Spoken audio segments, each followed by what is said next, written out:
এতিয়া আচলতে গোটেই অসম আপোনালোকে সকলোৱে জানে শোকত ম্ৰিয়মান হৈ আছে, শোকস্তব্ধ হৈ আছে আমাৰ জনতা, কোটি কোটি জনতাৰ শোকত স্তব্ধ হৈ আছে আমাৰ প্ৰাণৰ শিল্পী জুবিন গাৰ্গৰ বিয়োগৰ কাৰণে।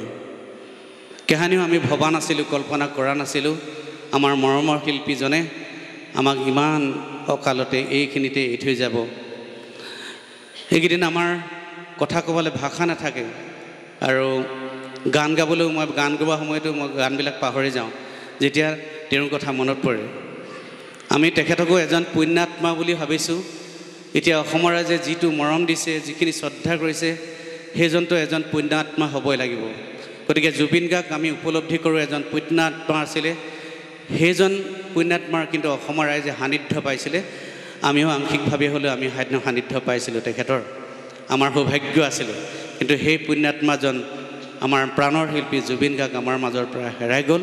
আজি এই বৰনামঘৰত উপস্থিত হৈ তেখেতৰো আমি চিৰশান্তি কামনা কৰিছোঁ। হে জয় ৰঘুৰনন্দন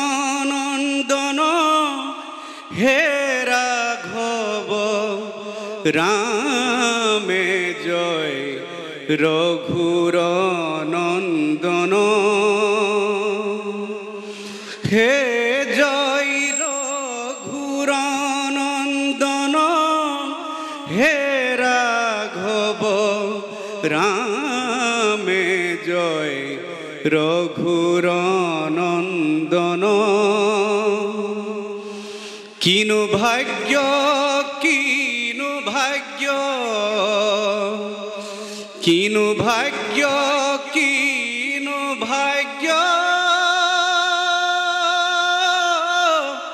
ও মিলল মাৰি জয় ৰঘুৰনন্দন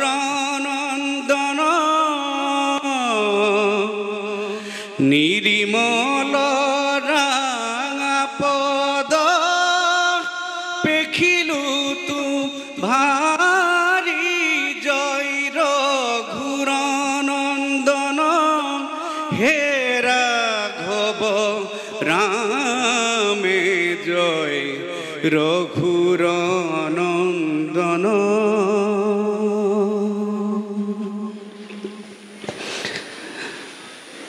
গুৰুজনাৰ অমৰ সৃষ্টি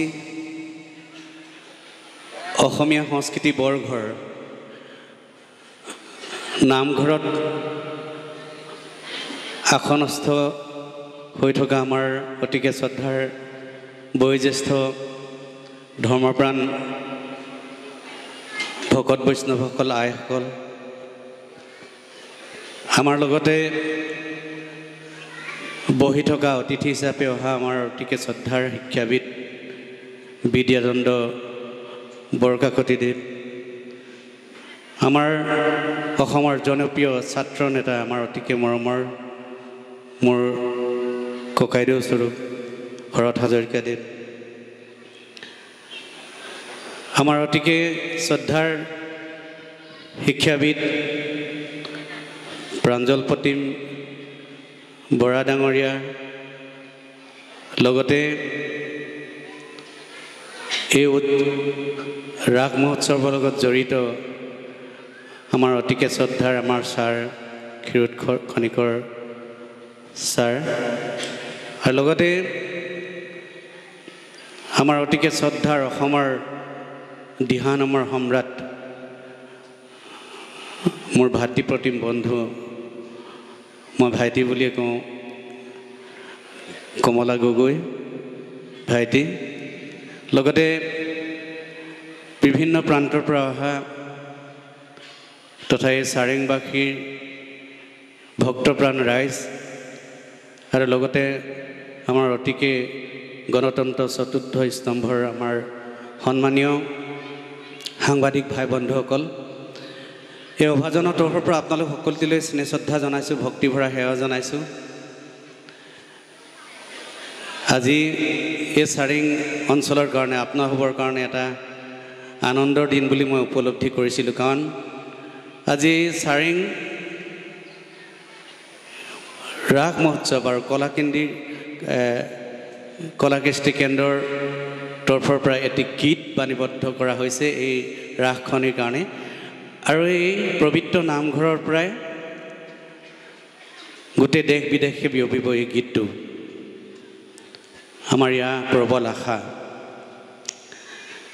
আৰু এটা কথা ক'বই লাগিব আজি জানি আমি সুখী হৈছোঁ প্ৰাঞ্জল কাকতি ভাইটিৰ লগত আমাৰ আচলতে বহুদিনৰ চিনাকি মই ইয়াতে আগতে অনুষ্ঠান কৰিবলৈ আহিছোঁ এই অঞ্চললৈ যদি কোনোবাৰ প্ৰথমবাৰৰ কাৰণে মোক অনুষ্ঠান কৰিবলৈ মাতিছিলে সেয়া হ'ল প্ৰাঞ্জল কাকতি ভাইটি কিন্তু প্ৰাঞ্জল কাকতি ভাইটিক মই জানো এজন ছাত্ৰ নেতা শৰৎ ককাইদেৱে ক'ব নিচিনাকৈ এজন ছাত্ৰ নেতা বুলি জানো এজন এংকৰ বুলি জানো ভাল বক্তাৰ বুলি জানো শিক্ষাবিদ বুলি জানো কিন্তু গীতিকাৰ বুলি নাজানিছিলোঁ আচলতে আজি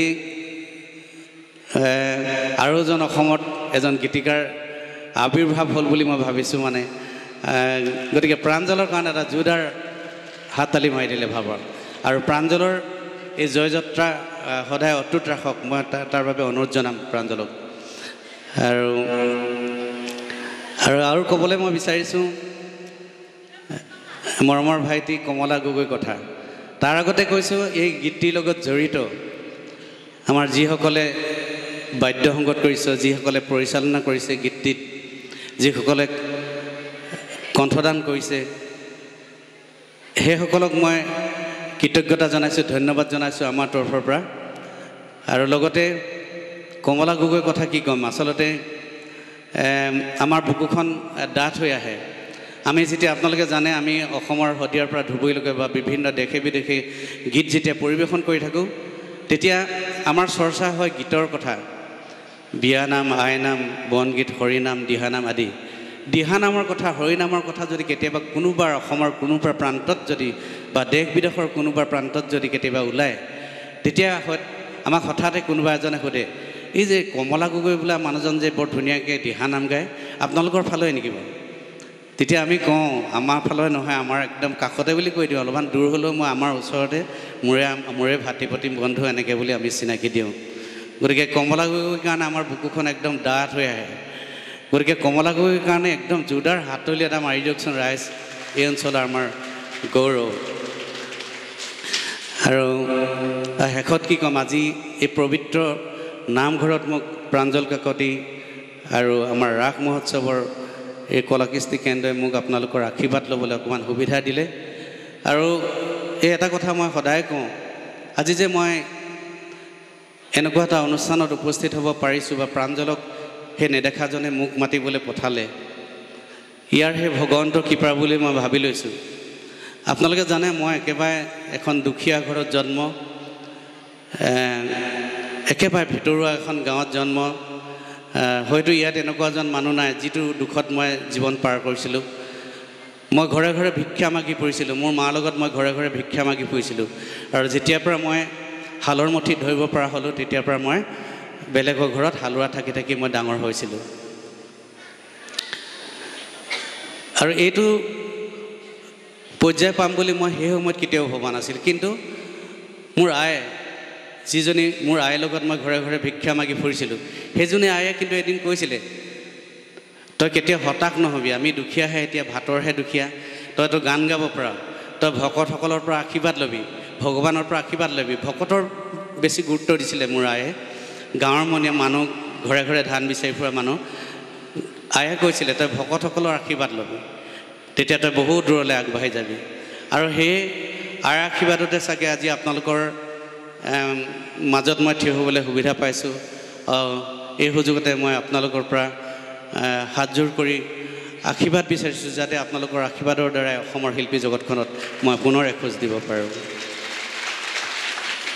আৰু খুব বেছি দীঘলীয়া নকৰোঁ এতিয়া আচলতে গোটেই অসম আপোনালোকে সকলোৱে জানে শোকত ম্ৰিয়মান হৈ আছে শোকস্তব্ধ হৈ আছে আমাৰ জনতা কোটি কোটি জনতাৰ শোকত স্তব্ধ হৈ আছে আমাৰ প্ৰাণৰ শিল্পী জুবিন গাৰ্গৰ বিয়োগৰ কাৰণে কাহিনীও আমি ভবা নাছিলোঁ কল্পনা কৰা নাছিলোঁ আমাৰ মৰমৰ শিল্পীজনে আমাক ইমান অকালতে এইখিনিতে এৰি থৈ যাব এইকেইদিন আমাৰ কথা ক'বলৈ ভাষা নাথাকে আৰু গান গাবলৈও মই গান গোৱা সময়তো মই গানবিলাক পাহৰি যাওঁ যেতিয়া তেওঁৰ কথা মনত পৰে। আমি তেখেতকো এজন পুণ্যাত্মা বুলি ভাবিছোঁ। এতিয়া অসমৰ ৰাইজে যিটো মৰম দিছে, যিখিনি শ্ৰদ্ধা কৰিছে, সেইজনটো এজন পুণ্যাত্মা হ'বই লাগিব। গতিকে জুবিন গাৰ্গ আমি উপলব্ধি কৰোঁ এজন পুণ্যাত্মা আছিলে। সেইজন পুণ্যাত্মাৰ কিন্তু অসমৰ ৰাইজে সান্নিধ্য পাইছিলে। আমিও আংশিকভাৱে হ'লেও আমি সান্নিধ্য পাইছিলোঁ তেখেতৰ। আমাৰ সৌভাগ্য আছিলে। কিন্তু সেই পুণ্যাত্মাজন আমাৰ প্ৰাণৰ শিল্পী জুবিন গাৰ্গ আমাৰ মাজৰ পৰা হেৰাই গ'ল। আজি এই বৰনামঘৰত উপস্থিত হৈ তেখেতৰো আমি চিৰশান্তি কামনা কৰিছোঁ। শেষত বেছি কথা নকওঁ আৰু মই আপোনালোকে জানে সকলোৱে মই গান গোৱা মানুহ, গান গাইহে ভাল পাওঁ। মই আচলতে মিটিঙত ভাষণ দিয়া মোৰ অভ্যাস নাই। আৰু ইমান ডাঙৰ এটা মোক দায়িত্ব দিছে প্ৰাঞ্জলহেঁতে বা কলাকৃষ্টি কেন্দ্ৰই ৰাস মহোৎসৱৰ। আচলতে এইটো মোৰ কাৰণে কোনোপধ্যে সম্ভৱ নাছিল, কিন্তু তেখেতলোকৰ অনুৰোধ মই উপেক্ষাও কৰিব নোৱাৰোঁ। ইয়াত গণ্যমান্য ব্যক্তিসকল আছে। এইখন চাৰিংগাঁৱে বোলে মোক কমলাই কোৱা মতে 7জন সাহিত্য সভাৰ সভাপতি জন্ম দিছে। আৰু ইয়াত মোৰ নিচিনা এজন মূৰ্খই এনেকুৱা এটা মহান কাম কৰাটো এটা বাতুলতা বুলি মই ভাবোঁ। গতিকে মই ভাষণ দিব নাজানো। ভাষণ কওঁতে কিবা কথা কওঁতে যদি ভুল ভ্ৰান্তি হৈছে তাৰ বাবে আপোনালোকে মই ক্ষমা কৰিব। আপোনালোকে সকলোৱে সুখেৰে থাকক, শান্তিৰে থাকক।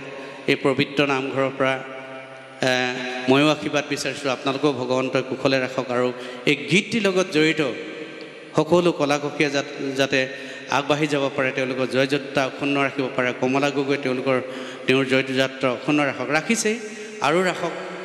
ভগৱন্তই তেওঁ শক্তি দিয়ক, তাৰে কামনা কৰি মই মোৰ এতিয়া আমাৰ উন্মোচনী কামটো আগবঢ়াইছোঁ। আৰু উন্মোচনী গীতটো আপোনালোকে সকলোৱে জানিছে, আমাৰ অতিকে মৰমৰ এই ভাইটিটোৰ পেজৰ পৰা দিছে। অনুপম পিটুৰ পৰা দিছেনে? সুমিত শইকীয়াৰ পেজটোৰ পৰা দিছে। গতিকে সকলোৱে সংগ্ৰহ কৰিব। গীতটোৱে যাতে আমাৰ এই নামঘৰৰ পৰা গোটেই পৃথিৱী অতিক্ৰম কৰে, তাৰে আমি আশা কৰিছোঁ। গতিকে সকলোকে ভগৱানৰ ওচৰত প্ৰাৰ্থনা যাইছোঁ। হৰি ৰাম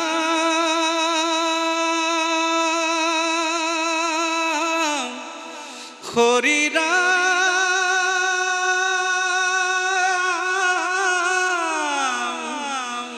হৰি হৰি হৰি ৰাম ৰাম ৰাম কৃষ্ণ কৃষ্ণ কৃষ্ণ। গীতটি কোনো বেটুপাত কৰা নাই, নামঘৰৰ কথা। গতিকে মই গীতটি ক্লিক কৰিছোঁ আৰু বাজি যাব গীতটো। গীতটি মই ক্লিক কৰিম এতিয়া, কিন্তু আইসকলে সকলোৱে উৰুলি দিব আৰু আমাৰ ভকত বৈষ্ণৱসকলে মংগলধ্বনি দিব সকলোৱে একেলগতে, তেতিয়া ভাল লাগিব গীতটি। মই দিছোঁ।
চাৰি গৰা নামঘৰলৈ আহিছানে